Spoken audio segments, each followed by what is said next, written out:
Assalamualaikum warahmatullahi wabarakatuh. Alhamdulillahirabbil alamin. Segala puji milik Allah Subhanahu wa taala. Shalawat dan salam kita curahkan kepada baginda Rasulullah Muhammad SAW. Semoga kita mendapatkan syafaat yaumul qiyamah nanti. Semoga kita semua dalam keadaan sehat walafiat. Pada daring pertemuan pertama, pokok bahasan 1 bab 4. Temanya adalah bersatu dalam keragaman dan demokrasi.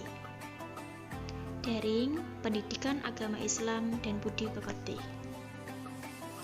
Langsung saja ada sebuah ayat di dalam Al-Quran yang berbunyi Bismillahirrahmanirrahim.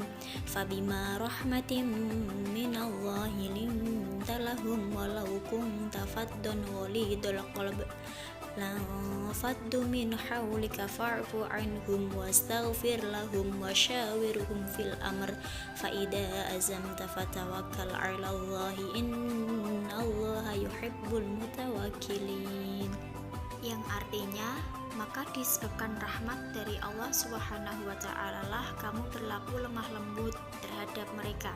Sekiranya kamu bersikap keras lagi berhati kasar, tentulah mereka menjauhkan diri dari sekelilingmu. Karena itu, maafkanlah mereka, mohonkanlah ampun bagi mereka, dan bermusyawarahlah dengan mereka dalam urusan itu. Kemudian, apabila kamu telah membulatkan tekad, maka bertawakallah kepada Allah Subhanahu wa ta'ala.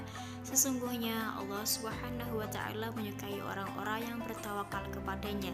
Al-Quran Surat Ali Imran ayat 159. Selanjutnya yaitu kita akan membahas mengenai tajwid dalam Al-Quran Surat Ali Imran ayat 159. Di sini ada kalimat hukum bacaan dan alasan. Yang pertama yaitu Fabima. Hukum bacaannya yaitu matobi'i, alasannya fathah diikuti alif. Yang kedua yaitu rahmatim min. Hukum bacaannya yaitu idgham bi gunnah, alasannya tanwin bertemu huruf mim.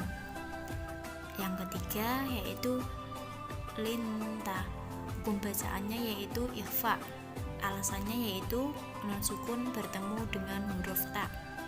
Yang selanjutnya keempat yaitu faddun ghalido. Hukum bacaannya yaitu idhar, alasannya yaitu tanwin bertemu huruf ghain. Dan yang kelima yaitu lang faddu. Hukum bacaannya yaitu ikhfa, alasannya nun sukun diikuti huruf. Yang selanjutnya atau yang keenam yaitu min haulik. Hukum bacaannya yaitu izhar, alasannya nun sukun diikuti huruf ha. Yang selanjutnya yang ketujuh yaitu anhum wastaghfir.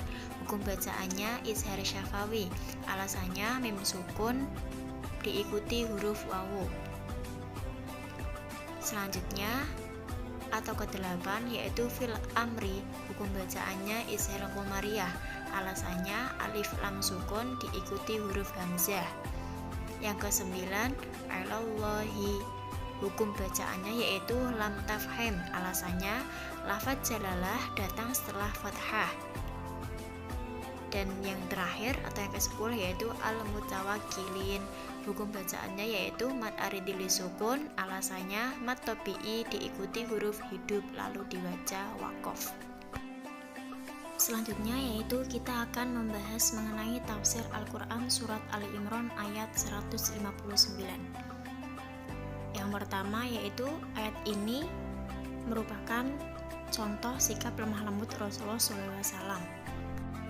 Tafsiran yang selanjutnya yaitu sikap yang kasar akan menjauhkan diri Anda dari kesempatan bertemu dengan orang-orang yang baik. Memaafkan dan bersikap demokratis. Dan tafsiran yang terakhir yaitu bertawakal dan menyikapi hasil musyawarah dengan baik.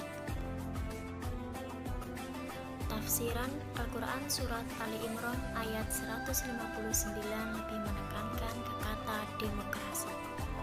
Demokrasi, sebuah kata yang ketika dimunculkan biasanya diikuti dengan beragam perdebatan, adu pendapat, pertikaian, bahkan sampai berujung pengrusakan. dan semua perilaku itu seakan-akan menjadi hal yang wajar ketika dilakukan atas nama demokrasi. Pada dasarnya, demokrasi terdiri dari dua kata, yaitu demos dan kratos. Demos yang artinya rakyat dan kratos yang artinya kekuasaan.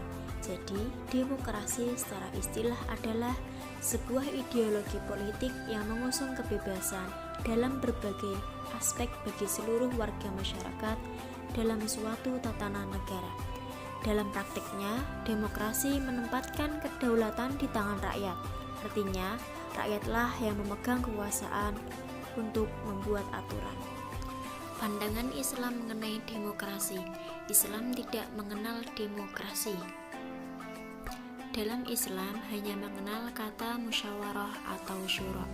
Secara bahasa, musyawarah atau syura yaitu memiliki dua pengertian. Yang pertama menampakkan dan yang kedua memaparkan sesuatu atau mengambil sesuatu. Sedangkan secara istilah, musyawarah atau syura adalah kebebasan berekspresi dan penyaluran pendapat dengan penuh keterbukaan dan kejujuran. Jadi, musyawarah atau syura dengan demokrasi itu mempunyai persamaan dan perbedaan sangat sedikit. Perbedaannya yaitu demokrasi lebih luas daripada musyawarah atau syura. Tujuan dari demokrasi yaitu memberikan kebebasan dalam berpendapat dan berekspresi, mencegah perselisihan antar kelompok, menciptakan keamanan dan ketertiban bersama, dan yang terakhir, mendorong masyarakat aktif dalam pemerintahan.